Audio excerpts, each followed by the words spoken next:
If the comments Am I red? rolling in. Why am I so red? You can change. Do I look that red in person? Yeah. Oh, you do. Fuck. The little yin and yang arrows on your little controller there change the tone of your light. Do I look less red?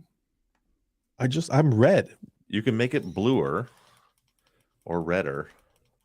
That's just probably don't want to go redder. That's just a gut instinct. Yeah. I just look red. Like I just there. look what you're red. saying, not what I'm seeing. I just look red either way, Bob. I think there's something wrong with your skin. You look like Grimace.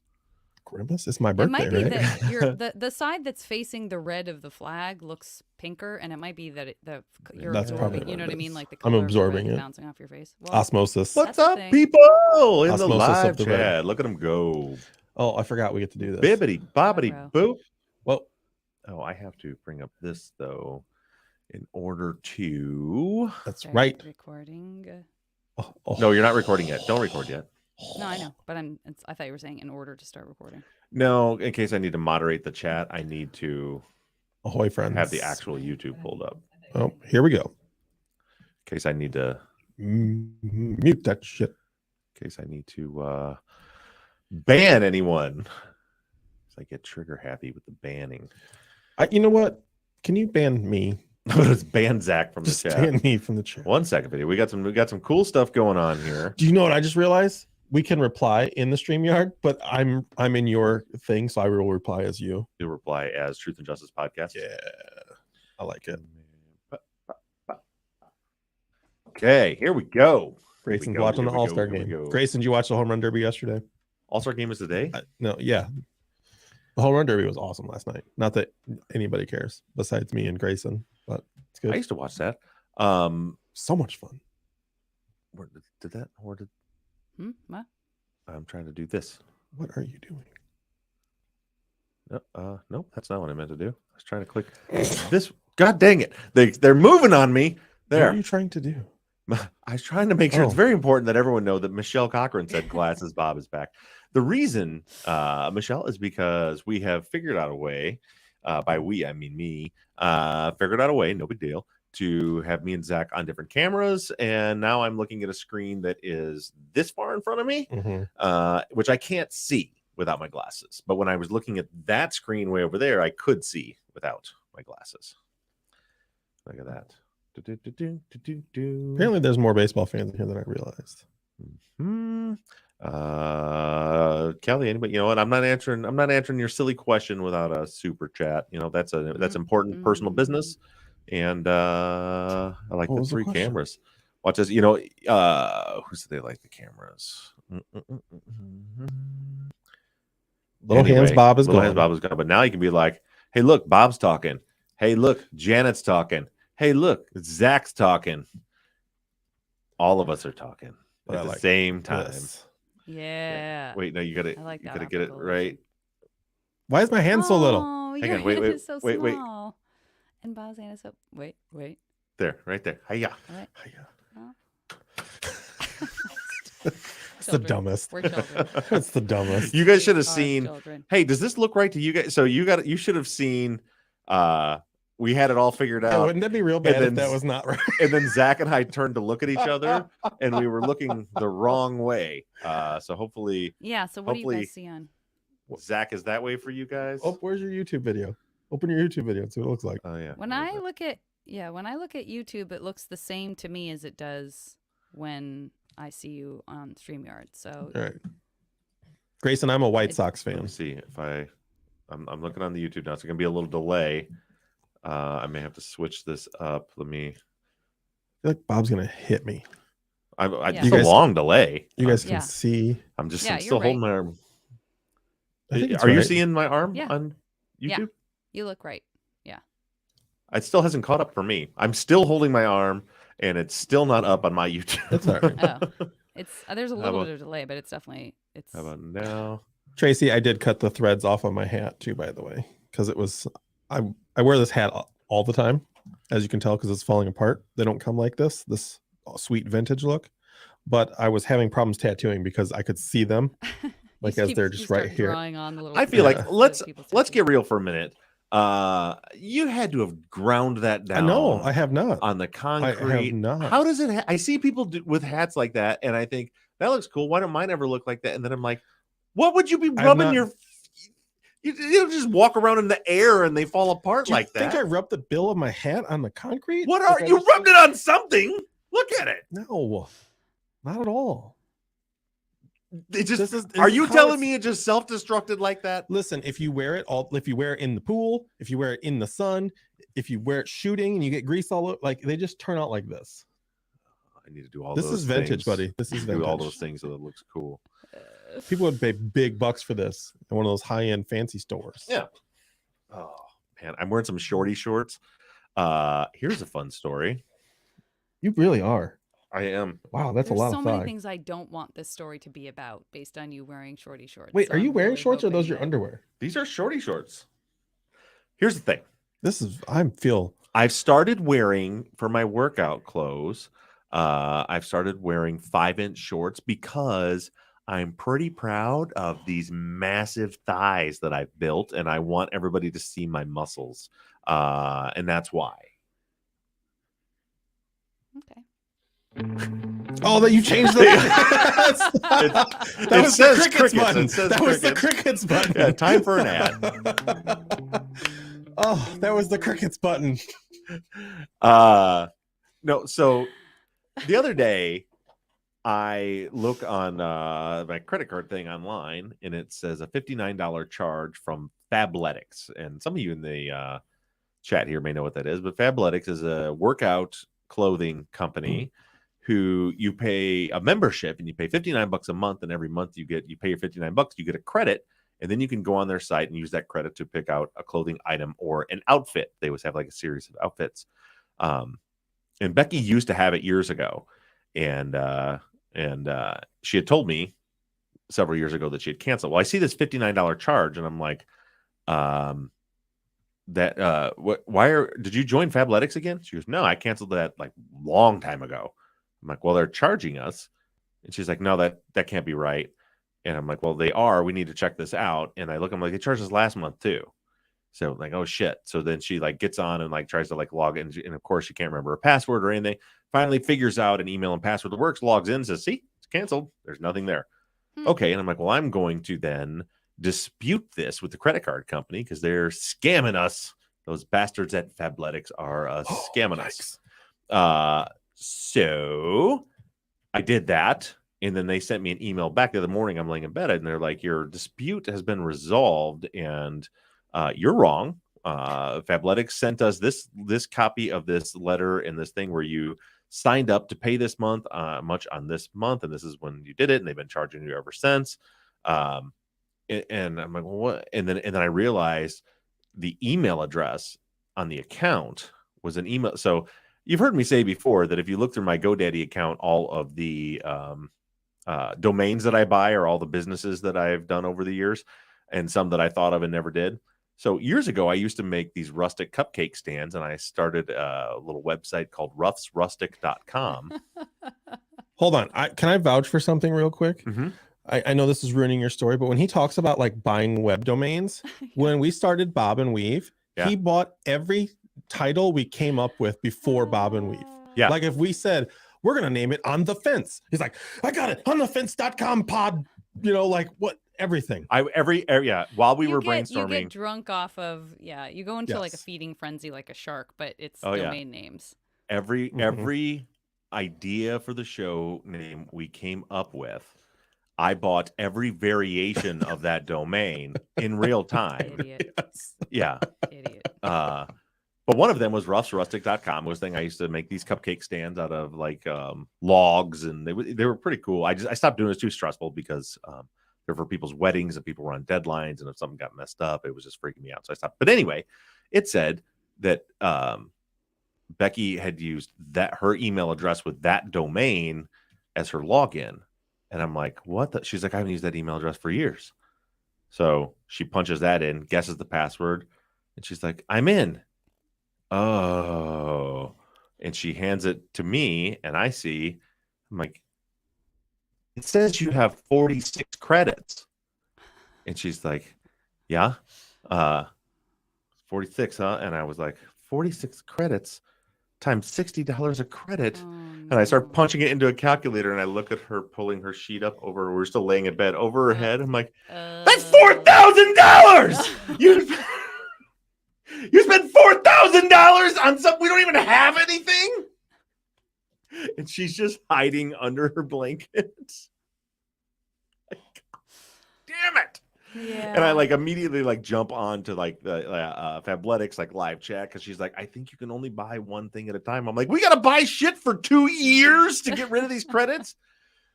So no. I got on their live chat and they're like, nope, you can use all the credits all at once. I'm like, so I can use the credits, get the VIP items, and then cancel my member. They're like, yeah.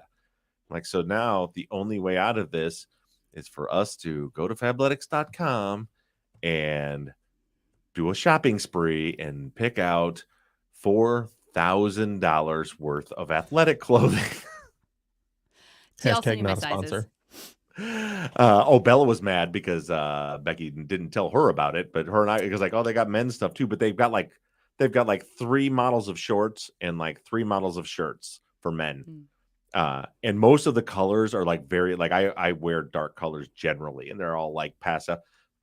I'm like, fuck it, I guess I'm gonna wear some pink shorts, I'm gonna wear some turquoise shorts, I'm gonna wear some these shorts and these shirts. And the first item, the first set that I got, I put on, and I went to go to the gym, and Bella walked up the stairs all tired. She's like, what's up, B? I said, what's up, B? Because that's what we do every morning. She's like, what's up, B? I said, what's up, B? And she said, you look like a fucking Easter egg. That's my daughter. Fucking Easter egg. Yeah, her exact words. You look like a fucking Easter egg. That's my girl. If the shoe fits. That's my little B.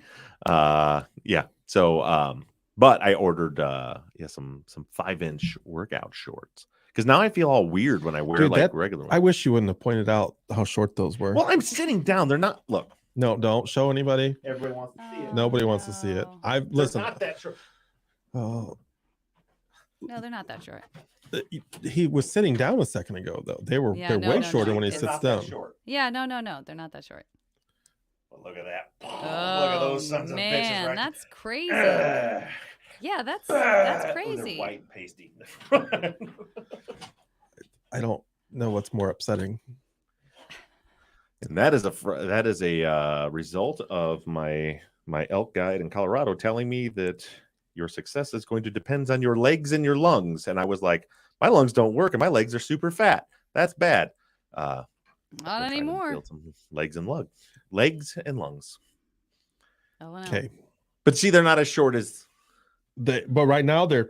Stop. You're making me uncomfortable. You're making me uncomfortable. Well, you're the one looking at my leg. You pay attention to yourself. Do y'all need me? I might go do something else. Nick. I'm going to go register legsandlungs.com. Nick, you should have said legsandlungs.biz. Do you even lift bro? Isn't that the saying? Yes. Nice gams, Bob. What are gams? Oh, you've never heard that? Gams is like old-timey word for legs. Gams means honestly, legs? that probably comes from something super offensive, but we just don't know what it is. Like, right. And super chat from Amy. Thank you, Amy, for the super chat. Did you visit with Patrick in Detroit? Amy. I did. We're gonna start the show here in just a minute, but I don't think we are. I told this story to the patrons, but yeah, I had a Zoom meeting. Short story. This is a short version of the story. Do you want me to get the timer out again? Yeah. I had a Zoom meeting with Patrick on Thursday. At the end of the Zoom meeting, he said, hey, man, I'm going to Detroit. I got to get on a plane, so I got to go. And I'm like, Detroit? That's in Michigan. And he said, you should come see me. And I said, okay. And then Becky and I got in our car and we drove to Detroit, and we did. I went and saw Patrick before his show, his book party Which tour. one of these is you? Not that one. No, you don't. There you go. You don't get that. Now I know.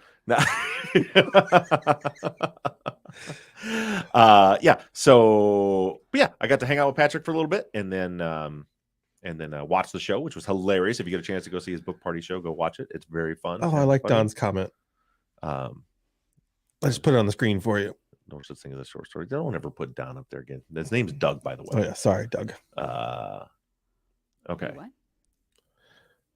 It's long, old inside joke with right. Hey, Doug. Kathy and Don McElhaney came to our studio when we were doing the Off Duty podcast, and he was in the studio, and I could not get his name right. And every time I referenced him, I kept calling him Doug. Hey, didn't somebody send me something? I looked at the post office, and it was not there Okay. last week. It's not my fault. I think they're doing the Thrill on the Hill thing in Buchanan this week or something because the road was closed. I couldn't get to the post office. Oh, so wait, now the story changes. That was today though, because I was Okay. going to check today, but I did check like last Thursday or Friday, and it wasn't there. Okay. Yeah, but anyway, in the intro of Off Duty was because we had little clips from the show. That was one of the funniest clips was Mike getting so mad at me and finally screaming at me, "His name's not Doug." He had to be there. He had to be there. Let me, if I may, if I can help. Ding ding ding ding ding ding ding ding ding ding ding ding. I'm so disappointed that's not the crickets anymore. That was like the button. I'm gonna put him back because remember we did it. Then it was like that's too Mhm. awkward. It's like 12 seconds of just sitting here twiddling our thumbs. Yep. Yeah, and speaking of Did Doug, you change any of the rest of these? Doug- Went to the wrong PO box. that Went was to the Doug wrong- who sent us cookies that Kathy made, and she's like, "They say they're delivered." I'm like, "Nay." And then she said, "Wait, it says they were returned because they sent them to the wrong PO box." But there was a different listener that said he was sending a package specifically for Zach that I haven't seen yet. This guy. This guy. This guy, that guy. So I think we should start the show or something, I right? think we I- should too. I thought we Let's did do it. 20 minutes ago. No, we did not. Okay, let me get a little sip of water. It's a good idea.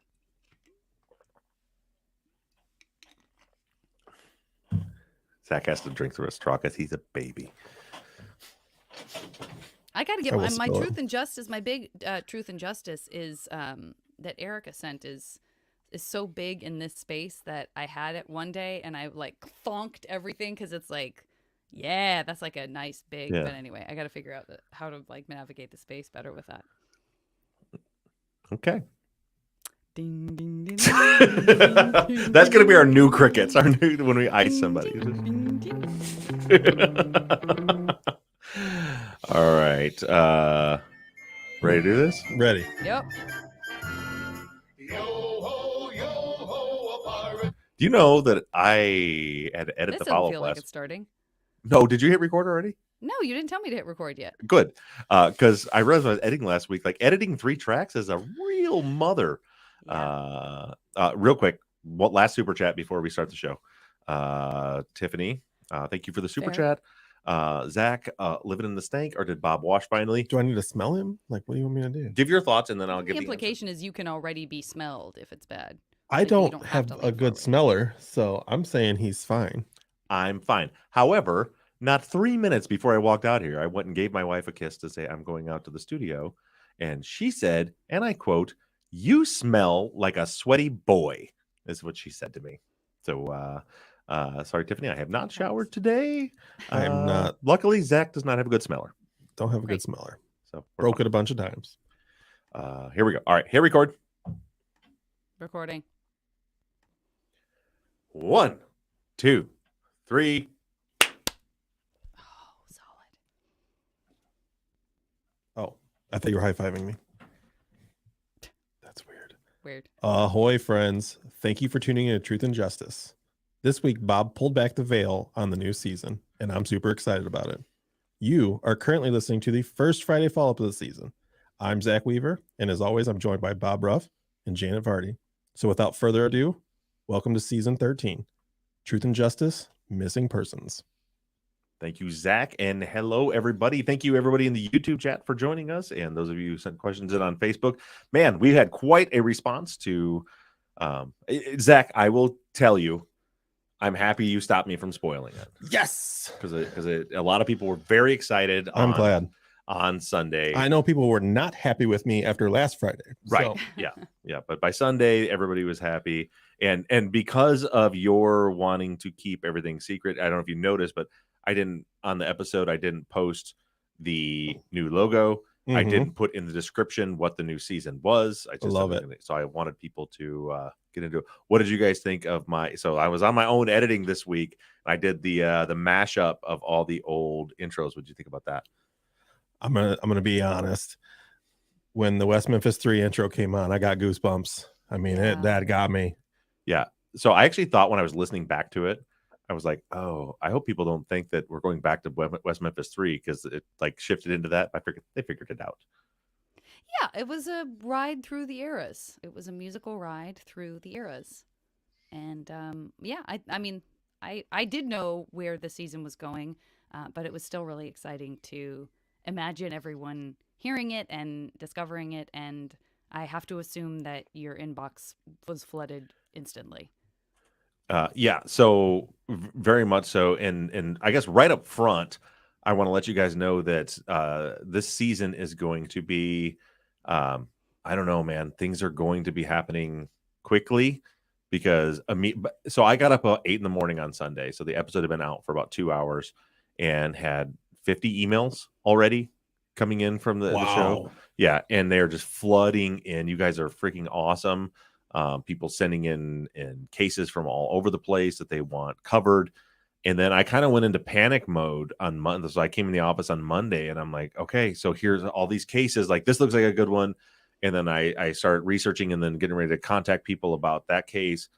And then I'm like, well, this is urgent. Like, this is happening right now. I can't record this interview today on Monday or on Tuesday. And then wait to air the episode till Sunday. They need our help right now.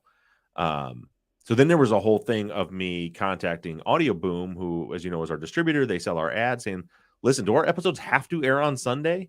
Can I drop an episode? Like if I record an interview on Tuesday, can I just drop it on Tuesday or Wednesday? And there was a little, people had to check with people. And then they said that, it doesn't matter. I can drop episodes whenever I want to. And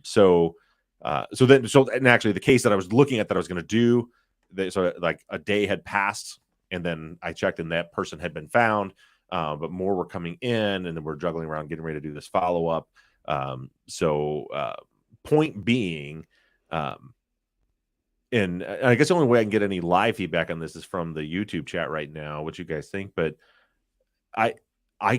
this is all, everything that coming in is urgent. A lot of them are urgent. And like, I want to just quickly record an interview, do a jam up, edit and throw them out. And I might throw out episodes on Tuesdays and Thursdays and whenever they come out, and how you guys would feel about that, not always having them on Sunday. I thought about using the Sunday slot to put up, because some of the cases people will send, like there's one I'm talking to the person right now, where this person has been missing for about 3 weeks now, and they're in kind of a different sense of urgency because it was like panic looking for the person, and then after, it seems like the pattern is after 7 or 8 days, things kind of die down and people kind of stop looking, and all the discussion and hype and media goes away to bring those back up to get a new set of ears on them. But those are not as time sensitive. Like I could record that on Thursday and then drop it on Sunday. But there may be times where, if I jam out 2 or 3 episodes during the week, or maybe I can't do it on Sunday. So how do you guys feel in the chat if you're dealing with episodes earlier during the week? I mean, as the chat's rolling, they're all coming in saying drop them right away. Drop them. That's awesome. Yep. Everybody seems like they're always they're in for the early episodes and wanting to hear them. Yeah. Well, I appreciate, and I love you so much, all of you guys that are in this for all the right reasons. And even without the chat, I kind of felt like most of you that are here to help. And if it's, I know your usual ritual is to listen on Sunday mornings, but if something drops on a Tuesday morning, and you're able to, and it's because we're trying to help somebody right now that you're here for it. I appreciate that. So just know this. I'll say this right now. This is very dynamic and it's happening.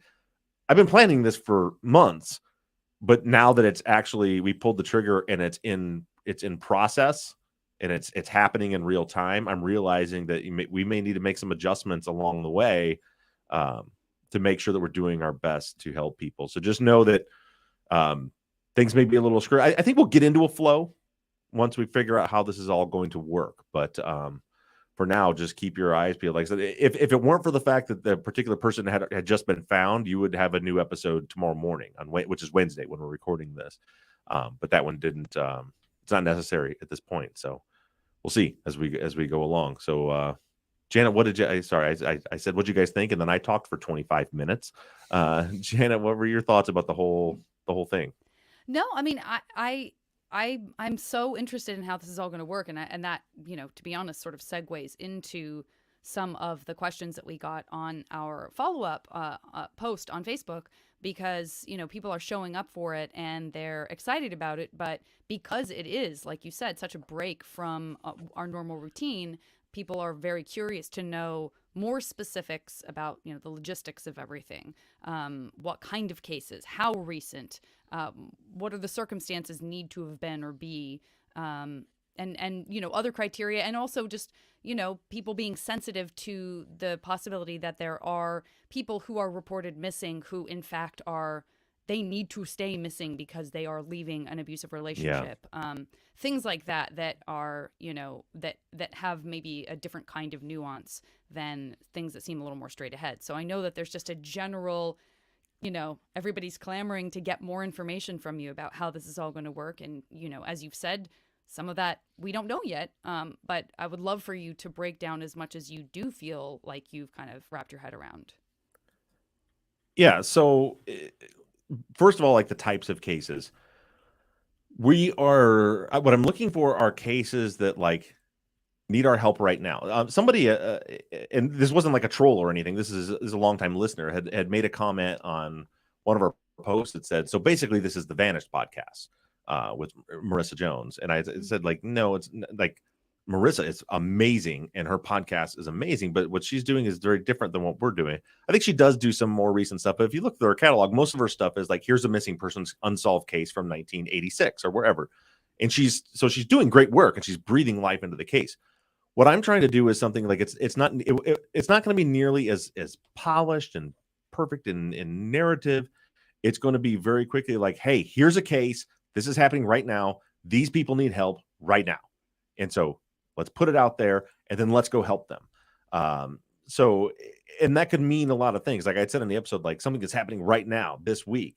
But for example, like I just described, like there's a case I'm looking at right now that it's not right now this week. This person went missing at the end of June. So it's been a few weeks, but they need help right now because they still haven't found the individual, and they've kind of like people lose interest, and we're trying to breathe the interest back into it.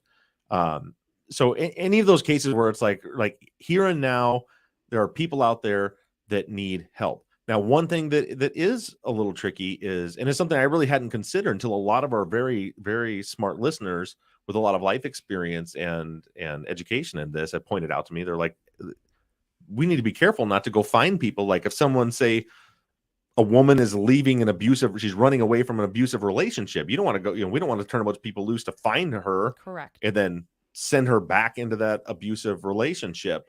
And that is tricky. And there are, so I'm looking at a case right now. I've just started opening a dialogue with the family that are looking for one of their children, but they know their child ran away, so to speak. Like they left on their own. They were upset and then they left. And so then I'm in this like, okay, well, we need to find like this is a child and they're out and they're missing, and we don't, they're probably in a very unsafe situation. We need to find them, but then it's like a balance of, well, then how do we handle that? If, what if, and I certainly don't know this from that family, but what if it was, an abusive situation they're trying to get away from? And some of those, I just have to, it's going to be a little difficult to navigate, but some of those I think I have to kind of play by ear. And I think that one way, in an instance like that, where you're looking at a child that has left a family, I haven't totally figured that out yet. That's why I haven't recorded that one, because I don't know if that's the right thing to do or not. But I thought if we make the contact, like if anybody has information, however, that we're told to help locate this person, to contact police and put the police in contact, so that if the child is found and made sure they're safe, that they'll be in contact with the police. And if there's an issue with the family, that they can let the police know. I don't know, but just what I'm really trying to get across to you right here, right now, is that I'm aware that is a circumstance that we need to be careful about. And so I'm trying to kind of navigate that as we go. So it's kind of a learning curve. So in most cases, I'm trying to look for cases that don't have that element to them. There's one particular case that I'm hoping we get to cover. I'm in contact with an organization called Black and Missing Foundation. So in that case, it's not a family member. And a family member may want to come on, but they know a lot about the case and they're helping to find this person.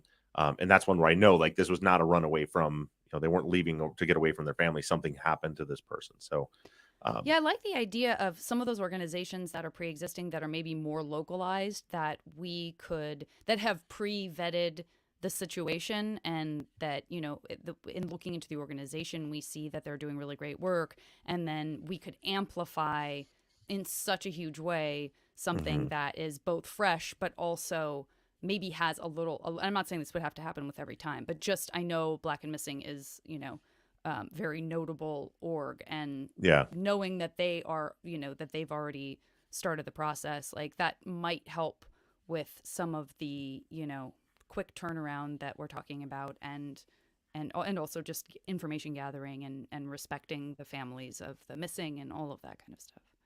Yeah.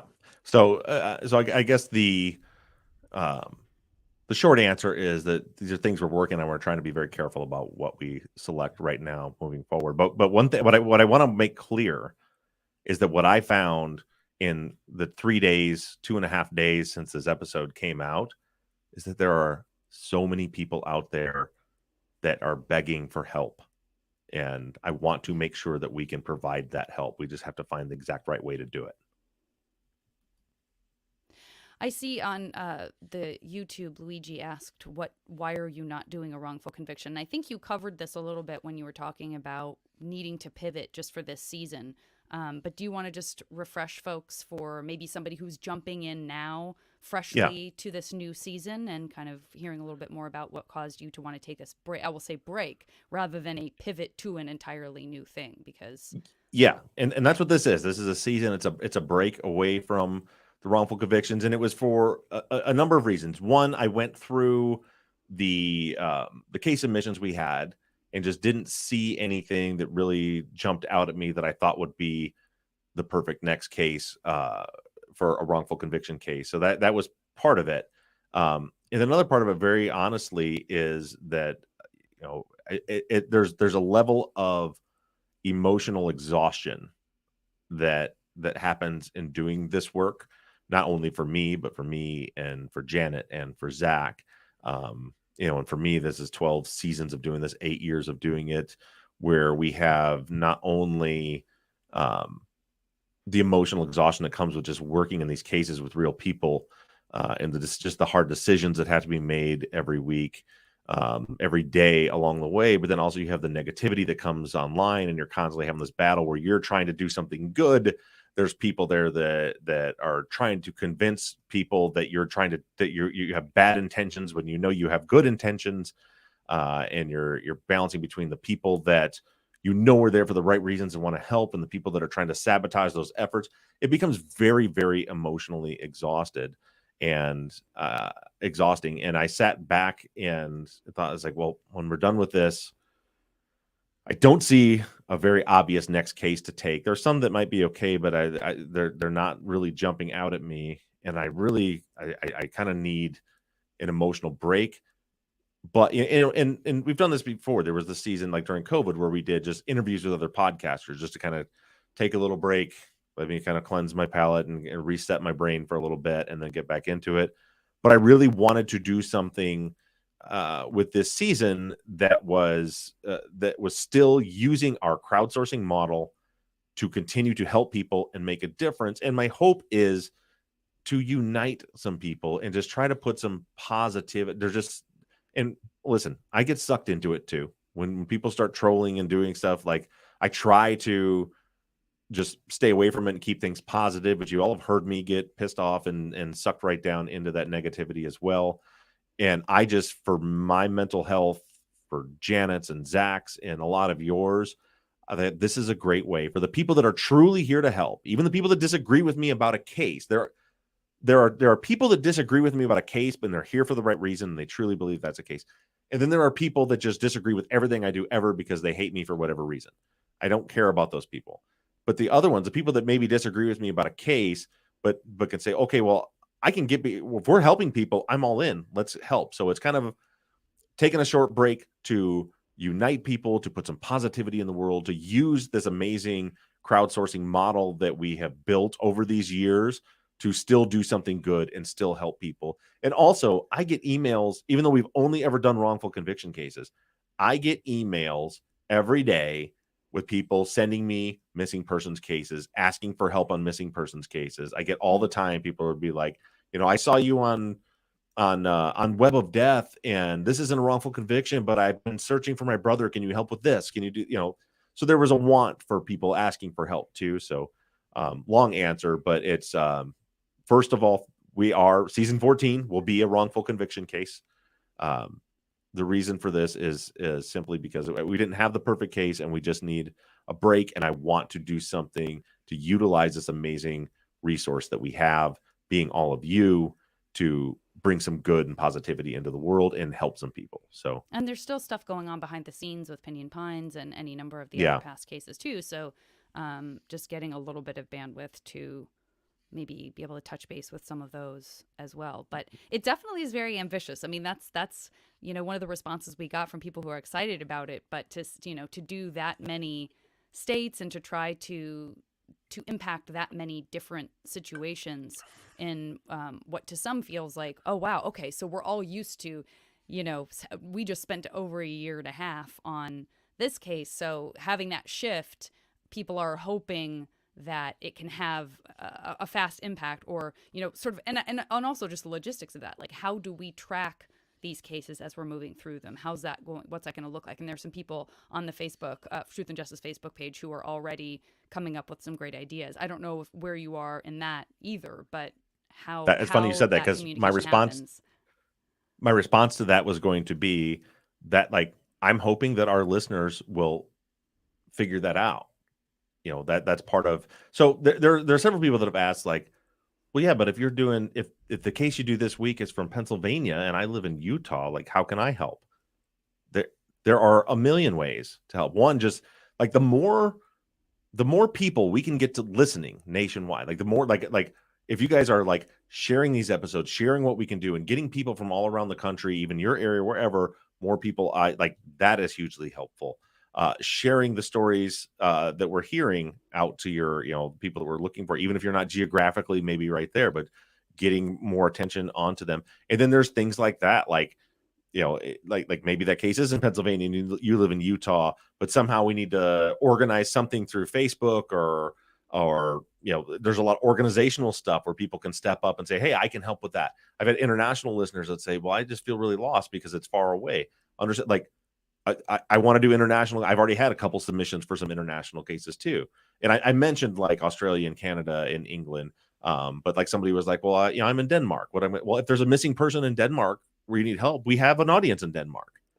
So send it and we'll share it. And especially if this format is kind of a run and gun type of situation where we're like, okay, case comes in, let's get on the phone or get on the Zoom, record it, bing, bang, pop, put it out. Then wherever you're at, they may come in and understand, like, there's people that every single episode, there's going to be people somewhere that aren't geographically close to that place, but everybody can be a resource in listening, participating, sharing, and being ready for, and being on the lookout. A big part of this, and that was a part that wasn't necessarily part of the original plan. It kind of came to me in the week before we started doing this, was instead of, because the original plan was, I'm just going to keep searching through missing persons databases and find the cases and contact the people. But sorry to collect my thoughts here. And since I'm editing, I know that I'll fix this.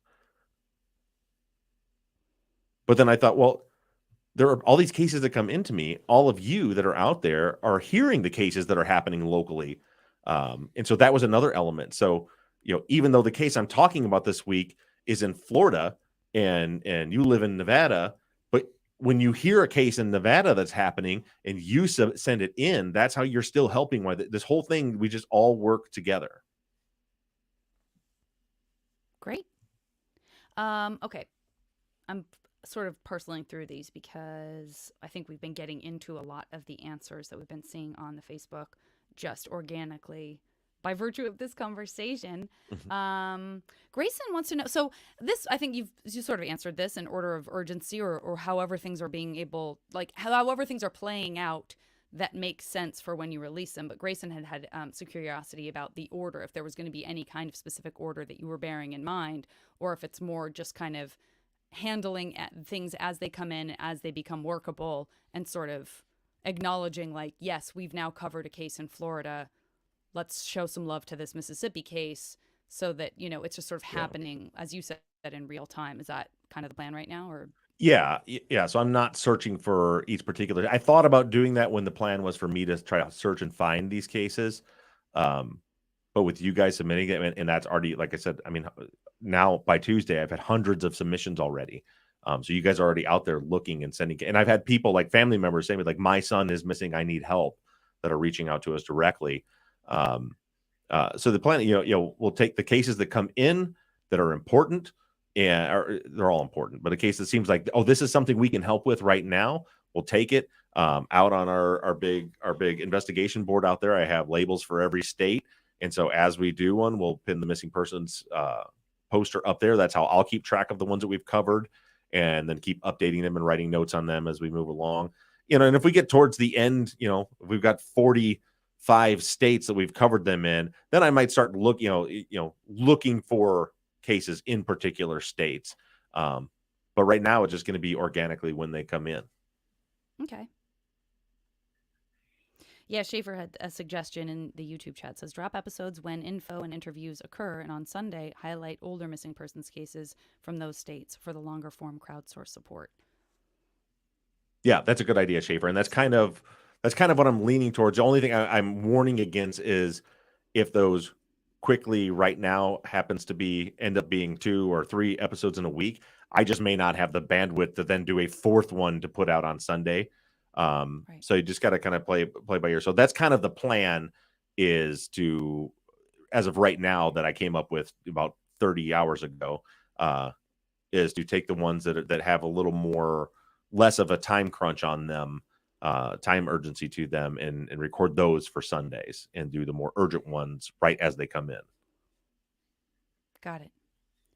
Well, I did just want to shout out Austin, who wrote a very thoughtful, very personal post on the Facebook page. I don't want to read the whole thing, because I think reading it live on the podcast feels a little bit different to me than giving the opportunity for people to read it in the chat or to read it on the website. But suffice it to say, Austin speaks of a very personal experience with a missing person in their life, and just, gave a really lovely perspective on why they're excited about this, and that they are very much ready to get to work after experiencing awesome. something of their own. So shout out to you, Austin. We're thinking about you, and hopefully we can help folks. Beyond that, that's sort of it. I mean, it was a short episode. It was really just an introduction into what we're dropping into. A lot is dynamic and live and happening right now.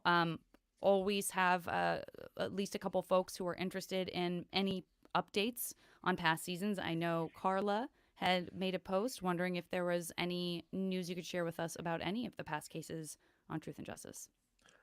Yeah, real quick though, before I'm gonna come leave that up on the screen, Zach, if you will, because I want to come back to Carla's question there. But there are a few things that I didn't know if they would get addressed through questions, but I want to address. One thing that I saw a few people ask is, do we have to have family members?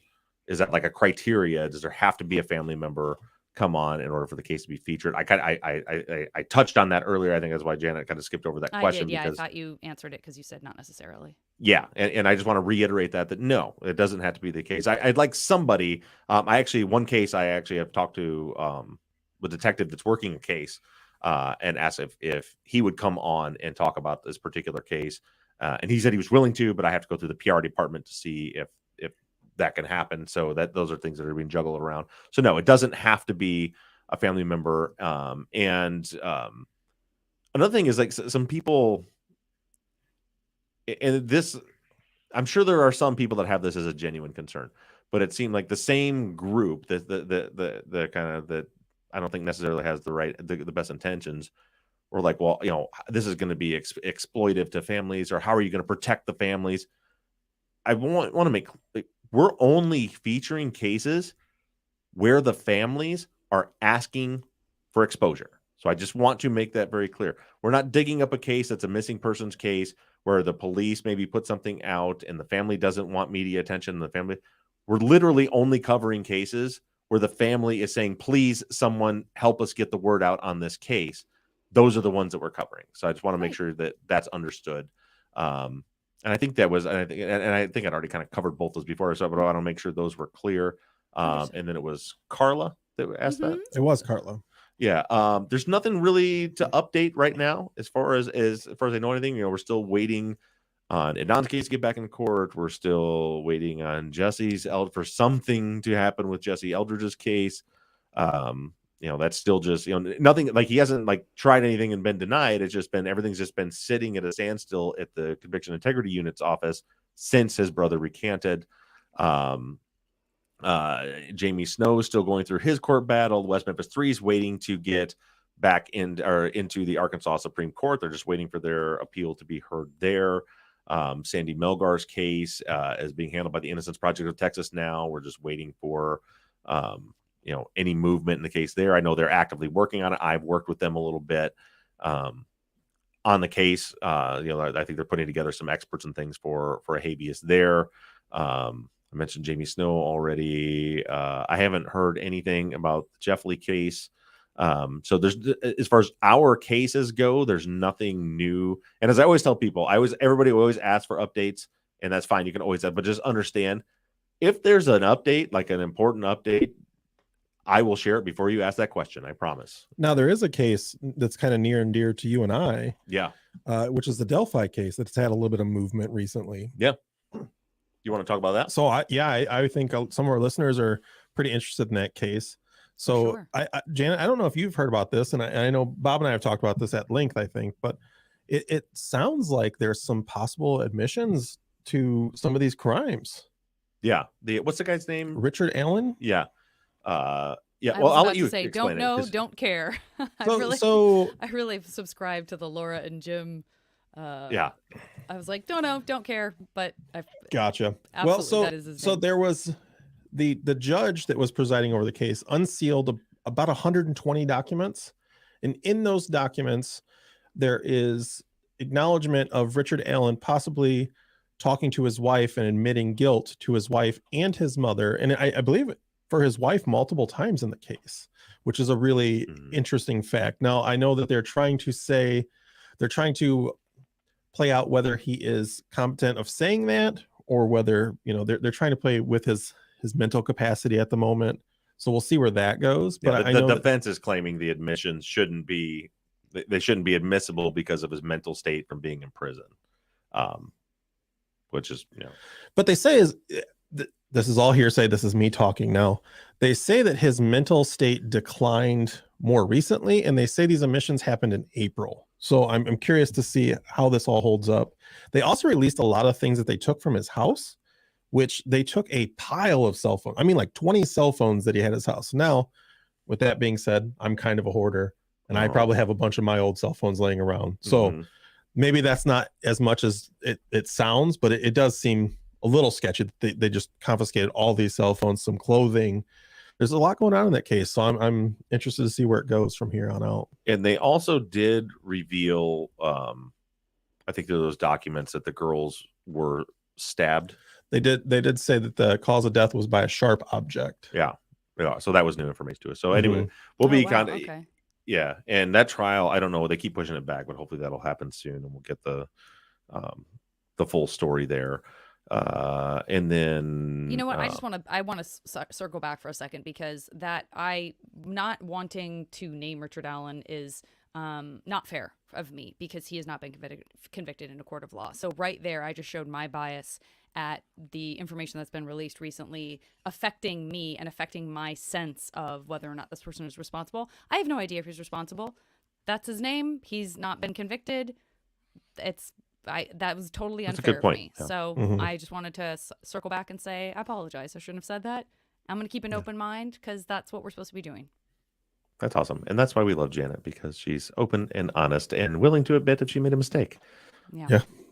It's an emotional case. It's an emotional case. And, It is. And that's what makes it so dangerous in many ways, I think. And so having walking into everything with a clear head, and that's what this show has taught me to do better and be better. And I can always be better, And I know, I mean, I'm gonna give them a little props right now. I know our friends over at True Crime Garage just released a new episode. I think as we speak today, Wednesday, they released a new episode about the Delphi case. So I'm curious to see what they have to say and kind of see what's out there. And Jen, before we end things, there was a couple of questions about season 12 still, weren't there? Yeah. Do you want to kind of address those lingering questions as they come in? Yeah. Okay, great. Well, Rosalind says, forgive me if this has been answered, but did the investigators nail down a time of death for John and Vicky? My question is, could it be possible they were shot earlier in the evening and then the fire was set later? Do we know their last known time of being alive? We don't. There was no way to, their bodies were burnt too badly, so there was no indicators they could use to determine time of death. I mean, so as far as, is it possible they were shot earlier and then the bodies burned? It is possible. All we know is Becky, I think the last conversation where she was actually talking to someone, I believe that was the call to Javier at 6:40 that went till 6:50 something, a little after 6:50. So really all we know is that nothing, whatever the attack was hadn't happened as of 6:50 p.m. Now we can say, well, Becky's still making phone calls to Robert and Christian up until 7:37, but nobody answered those calls. So we can't say with any certainty that nothing was going on. Now, presumably, if she was sitting there using a phone and something was happening, a call she would make would be 911, not to Robert or Christian. So I think it's fair to probably assume until at 7:37, which I think was the last call.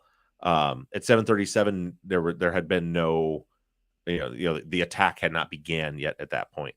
And so then we know Becky's body's lit on fire at no earlier than 9:46 p.m. So you've got that about 2-hour window is all we have for time of death. Now, the fire development in the house shows us that fire was set well before Becky's body was lit on fire. So, but we can't. There's no way to put enough. Like I can't say yes. The fire in the house was set 22 minutes before Becky. We don't know that it had been, because we don't know what windows were open. Because everything crumbled down. And we don't know how things are ventilating and stuff like that. So really all we can say is we pretty much know they were still alive at 6:50. We can probably safely assume they were still alive at 7:37. And we know they were deceased before 9:46 p.m. And that's really all we can do there. Okay. And Kristen is just doubling back, hoping that there could be more financial analysis done in some of the various people involved in the case. But I think maybe right now that's just left it like we would need more. Well, there was one Is there thing. an update? Yeah, there was one thing that I promised to do that I got it written down here. Yeah. I promised to break down Yes. the Now I'm information we remembering. had about the divorce and the pension. Yes. And so there's not a whole lot here. I want to give a big shout out to listener CJ Wright, because these were files that CJ had found and then posted to the files page on the Truth and Justice, the official TNJ fan page on Facebook.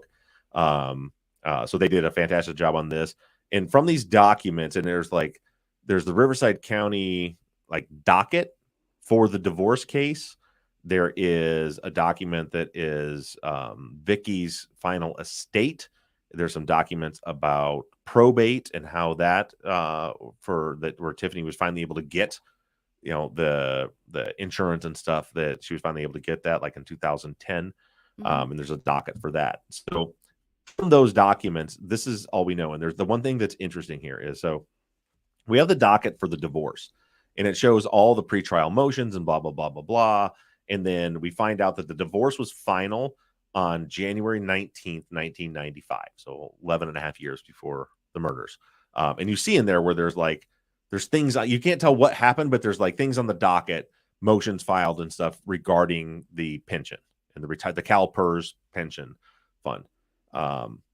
So then after that, I think the last thing is like January 26th, 1995. And that is like the final order that says the divorce was final on the 19th.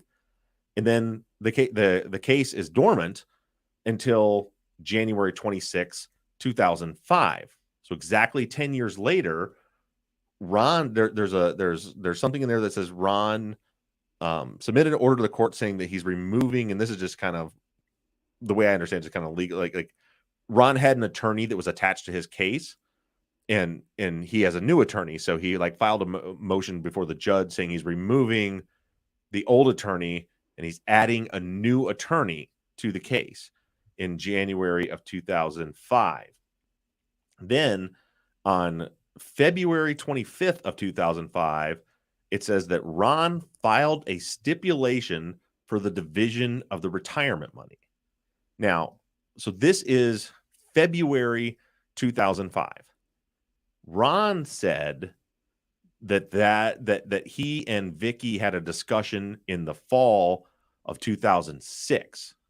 The fall of 2005.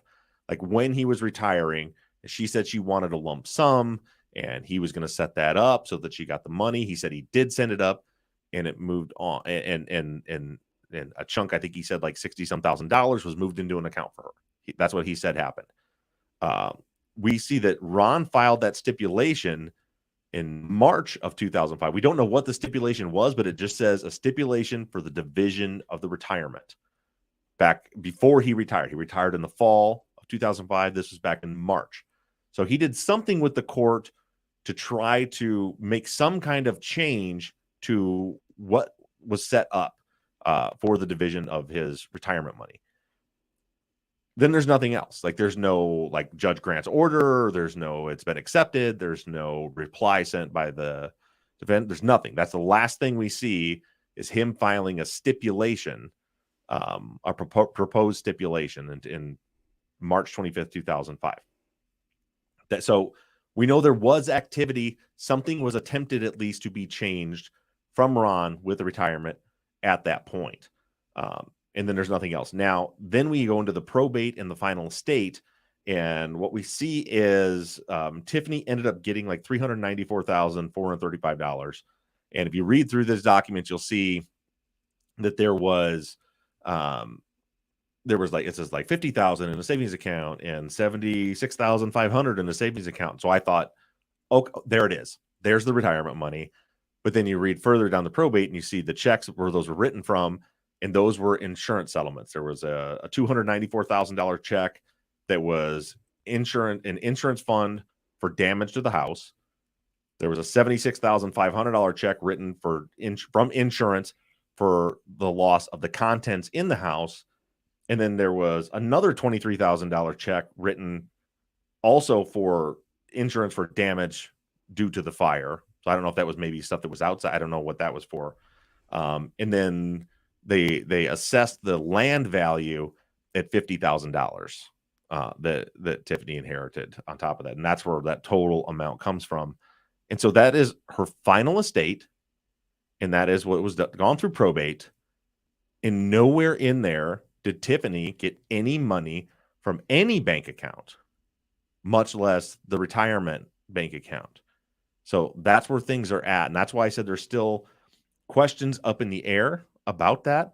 I had somebody reach out to me, a listener, and say with the Quadro, which is, what I don't remember what it stands for, but basically the division of the retirement money based on because of a divorce. And they said, well, if the money, because I think Vicky was 53, if her memory serves, she's early 50s, that if it got moved into another retirement account, that she wouldn't be able to access those funds until she was 59 and a half, or she would have to pay a fine if she accessed them. We can certainly tell from her bank account, she never accessed those funds. And so I don't know how that would work if then it got turned over to Tiffany, but there should be paperwork for that somewhere. We don't see any paperwork for it. So long story short, that's what we know. We know that there was activity regarding the pension in 2005. That does not see, according to the court dockets, that does not seem to have been resolved. And that's all we know so far regarding the retirement money. And Valeria just asked if there was anything on John's side, any kind of. There was nothing on John's side that I found or that CJ found. And I don't know how much of an estate there. So the house was only in Vicky's name. The bank account was in Vicky's name. I think John's name was on it as a signature, but the actual account was in her name. So I don't think there was much of an estate there to be divided because everything was in Vicky's name. But I haven't seen anything from John's name, and certainly if there was pension that went from Ron to Vicky, then that wouldn't be in John's name either. So it's still up in the air, and that is, and as Janet said, one of the other reasons for this pause is I'm not done investigating this case, the Pinyon Pines case, but I can't keep putting episodes out about it. So we're still working on a lot of these things behind the scenes. Right. This might fall into a none of my business question, but Drew and Tanya, was it just sort of Tiffany was like executor of Vicky's? I don't know. I was They were wondering about that also her myself. daughters, but Yeah, it's really none of my I don't business. know. but- Yeah, and I didn't dig any further into it, but it was strange. I found that the way the documents read is that all of that went to Tiffany, but I would think it would go to the three of them. So maybe she's an executor. I don't know how all that shakes out. That's all I have. All right. Well, thank you guys all for tuning in. Keep sending in your questions. Katie Ross, who is amazing, who designs and manages and maintains our website, is working on putting together a button to put on our website to submit cases as of right now. So when you're hearing this, go to look at the website, truthandjusticepod.com. Hopefully by Friday, we'll have a button there that says submit a missing persons case, and you can click that and send it in. In the meantime, you can just, or anytime, theories@truthandjusticepod.com. Send me any cases that you hear about that are in your area, anything going on. If you are a person who has someone you love that's missing and needs help, same thing, send the emails. But definitely send me some information about it. Where if you don't have contact information, so that a link or something where I can get to it, because we get so many of them. If I just have, hey, there's a missing person in my town, this is her name, then with so many coming in, I probably won't have the time to then start digging in to figure out what the circumstances are around that. And definitely make sure you send anything in that is urgent, happening right now. As of right now, you'll have an episode. Sorry, I was just gonna say, because I saw it in the YouTube chat as well. If you have suggestions on specific organizations that are local to your area, that's not a specific case, but it could be a really great resource. So would that be a good place to do that as well, or should that be posted somewhere on the Facebook? Yeah, and better yet, if there's if you're familiar with one of those organizations, and you think, well, they might have some good missing persons cases. So again, here's something for those of you that are like, well, this is not in my area, so how do I help? That's another way that you can help. Instead of just saying, hey, Bob, here's an organization that tracks missing persons cases in North Dakota. If they have a public number, call them, send them an email and say, hey, there's this podcast that is doing cases that is or do you have any cases that you think would be good ones to feature there? And then give them our contact information and put us in touch. So there's a lot to do. A huge part of this for me is for us all to work together. Old school truth and justice stuff, like you heard in the old intro. I'm just a mouthpiece for all of us working together to help people. And there's always something you can do. And again, I want to stress too, for your international listeners, don't shy away from sending in cases, because I'll be happy to cover those as well as we move through all this. And so, yeah, if you hear anything, send the cases in. We'll get right on them. At this point, I'm planning on having an episode out on Sunday. I don't know if we'll have another one before that. Maybe if something comes up and is breaking right now, we may do that. And then we're just going to let this thing evolve as it goes. Also, I want to point out episode numbers. Because a lot of people have been having issues with Apple with the season and episode numbers and things being in the right order. it really shouldn't make much of a difference. I haven't decided how I'm going to title the episodes yet. If I'm going to put like the city and state where the cases are from is the title, or the name, however we do it.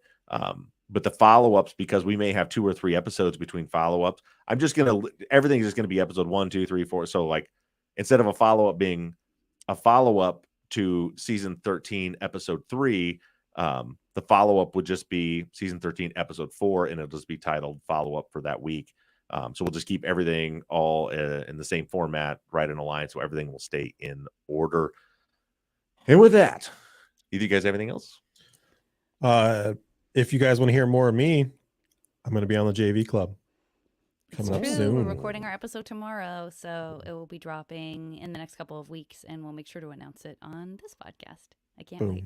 Very good. All right. Thank you guys. We love you, and we'll see you next week. Thanks, Bye, guys. everybody. All right. We're going to stop on record. We can go through these super chats. Super duper chats. All right. Did you end your audio recording? I did. No, I did. Not you. You have no responsibilities. Look, I hit the button. Yeah. Did you see me hit the button? All right. Let me. I have lots of responsibilities. You do have lots of responsibilities. All right. Let me go through these super chats. Where do we miss off here?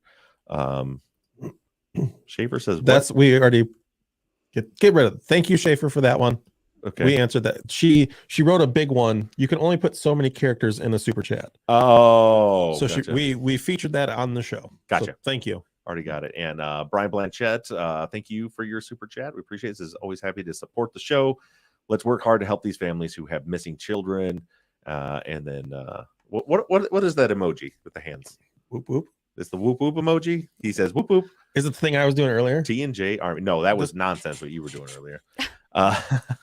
Thank you, Brian, so much. And we have a super chat here from Kaylin for $5 who says, could we contact the local DM organization? And she did. I caught this. She fixed it and said DV, so domestic violence organizations, and give them the name of the missing persons and say we'll drop the case. No question to ask if we should.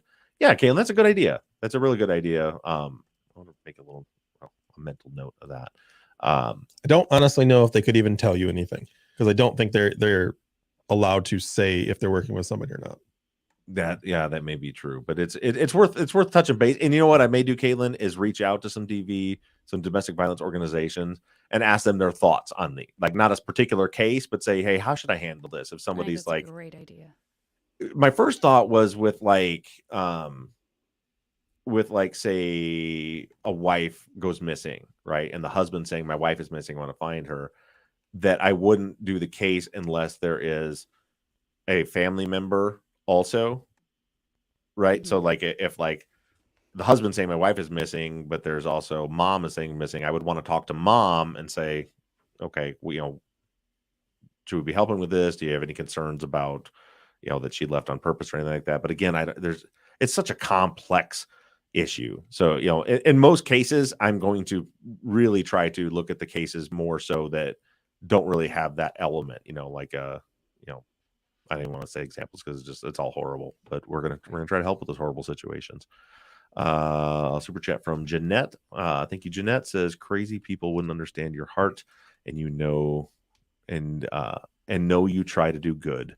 Just know that most of us appreciate you, Bob, Zach, and Janet. Thank you so much, Jeanette. That was a heart. Kind words mean more to us than you're probably aware, and we appreciate that. Oh, your heart is a little shorter and fatter than mine. My heart was like this. It just looked Mine's like the I was best about to eat a shape. cheeseburger. Mine looks like the I have best. to My figure out heart where is the a camera is. cheeseburger. I like cheeseburgers. Oops. Whoa. I did not mean to do. How do I undo that? What did you do? I zoomed this. Oh, I did that earlier. You didn't see me freak out in the middle of the episode when I did that? I What accidentally happened? zoomed. can't see I from this zoomed side. in on the screen, so like the letter, like everything got this big, and I couldn't see the video. I couldn't see any of the chat. How do I undo that? You go to actual size. There we go. Okay. Sorry. There's a moment, and if you go back and watch, that I go because I'm like, what the fuck just happened? Kelly, thank you for the super chat. Kelly Zappa says, thank you to all three of you. I'm looking forward to this new adventure, and we'll start coordinating in the group. That's awesome, Kelly. And Kelly's helped in a lot of other ways too, including she was part of the team that did our ad markers.